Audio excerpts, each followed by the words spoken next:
BBA, BCA, BCom computer కోర్సులో 100% placement లభించే ఏకైక డిగ్రీ కాలేజ్ కూకట్పల్లిలోని I3 డిగ్రీ కాలేజ్ 8367215215. నమస్తే, వెల్కమ్ టు సుమన్ టీవీ. నేను మీ సాయి. పూరి జగన్నాథ ఆలయంలో రహస్య గదిలో మరొకసారి నిన్న అక్కడ రహస్య గదిలోకి వెళ్ళడం జరిగింది. భాండాగారాలను కూడా బయటికి తీయడం జరిగింది మొదట్లో. ఇప్పుడు రెండవసారి వెళ్ళినప్పుడు ఆ రహస్య గదిలో ఏముంది, చాలామంది అంతకుముందు ప్రచారం చేసినటువంటి వాస్తవాలంటే ఆ రహస్య గదిలోకి వెళ్ళలేము, అక్కడికి వెళ్తే నాగబంధనం ఉంటుంది, చాలా పాములు కూడా అడ్డుపడతాయి, రకరకాల అక్కడ ఒక సొరంగం కూడా ఉంది, భారీగా కొంత భయంకరమైనటువంటి వాతావరణం ఉంటుంది అనేటువంటి ఒక గతం నుంచి అపోహలు ఉండేది. మొత్తానికి రహస్య గదిలోకి కూడా నిన్న ప్రత్యేకమైనటువంటి ఆ టీం వెళ్ళడం జరిగింది. ఇంతగా రహస్య గదిలో ఏముంది, ఏం బయటికి తీసుకువచ్చారు, నిజంగానే అక్కడ పాములు ఉన్నాయా, నిన్న బయటపడినటువంటి అంశాలు ఏంటి, అక్కడ ఉన్నటువంటి సీక్రెట్స్ ఏంటో పూర్తిగా ఒకసారి వార్తని చదివించిన తర్వాత మాట్లాడదాం. నిన్న 3 పెట్టెలు 4 ఆల్మారాలలో భద్రంగా జగన్నాథుని ఆభరణాలు. పూరి క్షేత్రం రహస్య గది నుంచి స్ట్రాంగ్ రూమ్లకు తరలింపు. సొరంగ మార్గం ఉనికిని తేల్చాల్సింది ASAI మాత్రమే. ప్రక్రియను పర్యవేక్షించిన జస్టిస్ రథ్ కమిటీ. సో నిన్న రహస్య గదిలో బయటపడ్డటువంటి 3 పెట్టెలు 4 ఆల్మారాలు, దాంట్లో అన్ని ఆభరణాలు కూడా భద్రంగా ఉన్నాయనేటువంటి విషయం అయితే క్లారిటీ ఇచ్చారు.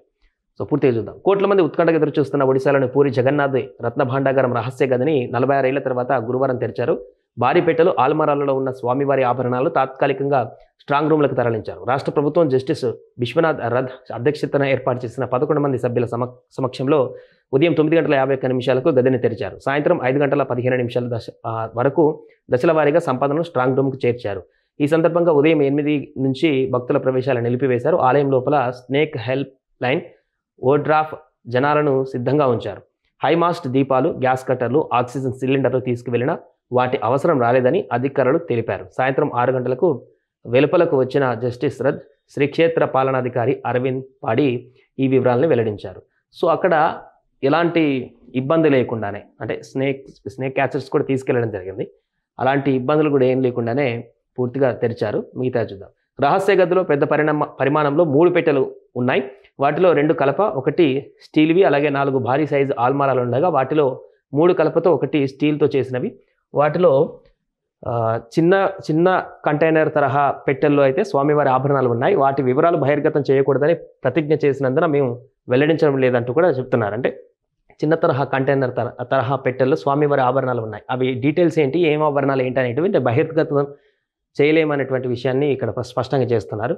స్వామి సంపద భద్రంగా ఉంది, చెక్కు చెదరలేదు. రహస్య గది నుంచి స్వరంగ మార్గం ఉందన్న అంశాన్ని పరిశీలించలేదు. ప్రభుత్వ మార్గదర్శకాలలో దీని ప్రస్తావన లేదు. ఈ భాండాగారం మరమ్మతులను పురావస్తు శాఖ చేపడుతుంది. మరమ్మతులు, సంపద లెక్కింపు పూర్తయ్యాక అధ్యయన సంఘం మరోసారి సమావేశమై రహస్య గదులను శోధించడంపైన ప్రభుత్వానికి సిఫారసు చేస్తుంది. ప్రస్తుతానికి మాకు అప్పగించిన బాధ్యత నెరవేర్చాం. సంపదనంతా తాత్కాలిక ఖజానాలలో భద్రపరిచి సీల్ చేయించాం. ఇదంతా వీడియోగ్రఫీ చేయించాం. లోపల పాములేమీ లేవు అంటూ ఆయన పేర్కొన్నారు. కమిటీ ఎవరైతే నిన్న మాట్లాడారో ఆయన.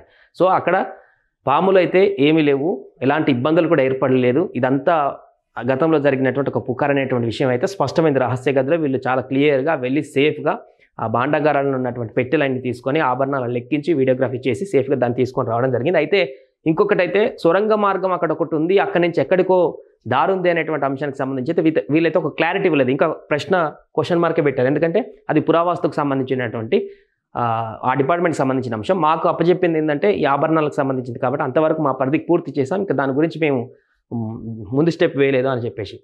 ఇక్కడ చూద్దాం. సొరంగ మార్గం రహస్య గదులపైన భిన్నవాదనలు. శ్రీక్షేత్ర రత్న భాండాగారంలో రహస్య గదులు సొరంగ మార్గంపై ఆలయ అర్చకులు, పాలకుల నుంచి వివిధ వాదనలు వినిపిస్తున్నాయి. భాండాగారం నుంచి పురాతన రాజప్రాసాదం వరకు సొరంగ మార్గం ఉందని, భాండాగారం నుంచి పురాతన రాజప్రాసాదం వరకంట ఈ యొక్క సొరంగం పొడవు. దీనికి అనుసంధానంగా 5 రహస్య గదులు ఉన్నాయని జగన్నాథుడికి సేవలందించే జగన్నాథ స్వైన్ మహాపాత్ర తెలిపారు. ప్రముఖ చరిత్రకారుడు దామోదర్ ప్రధాని స్పందిస్తూ 1971 ప్రస్తుత పూరి రాజు గజపతి దివ్యసింగ్ దేవ్ బోడోదండోలో రాజప్రసాదం నిర్మించారు. అంతకుముందు బలిసాహిలో పురాతన రాజమహల్ ఉండేది. శ్రీక్షేత్రం రహస్య గది నుంచి రాజమహల్కు సొరంగ మార్గం ఉన్నట్లుగా స్పష్టమైన ఆధారాలు ఉన్నాయి.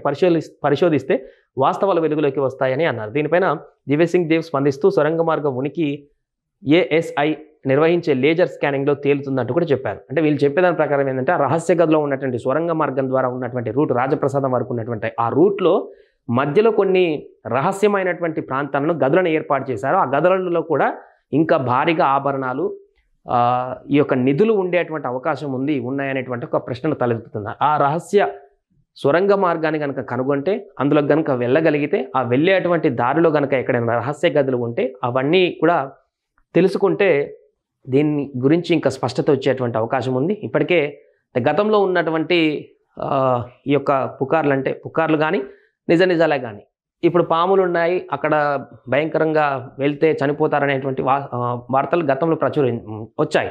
బట్ అక్కడికి వెళ్ళిన తర్వాత తెలిసింది అది కాదని. సో ఇక్కడ కూడా ఈ ప్రయోగానికి సంబంధించి ASI లేజర్ స్కానింగ్ ద్వారా తేలుతుందంట. వాళ్ళు ఆ లేజర్ స్కానింగ్ చేస్తే ఒకవేళ సొరంగ మార్గం ఉంది అనేటువంటి ఒకటి నిజాన్ని అయితే తేలితే దాంట్లో కూడా వెళ్ళేటువంటి ప్రయత్నం చేస్తే దీనికి సంబంధించినటువంటి పూర్తి క్లారిటీ వచ్చేటువంటి అవకాశం ఉంది. ప్రస్తుతానికైతే రహస్య గదిలో రెండవసారి ఆ గదిలోకి వెళ్ళి మిగిలినటువంటి ఒక ఆభరణాలను తీసుకొచ్చి సేఫ్గా లెక్కించి ఆ పనిని అయితే పూర్తి చేశారు. సుమన్ టీవీలో మీ పర్సనల్ అండ్ బిజినెస్ ప్రమోషన్స్ కోసం కింది నెంబర్కి కాంటాక్ట్ చేయండి.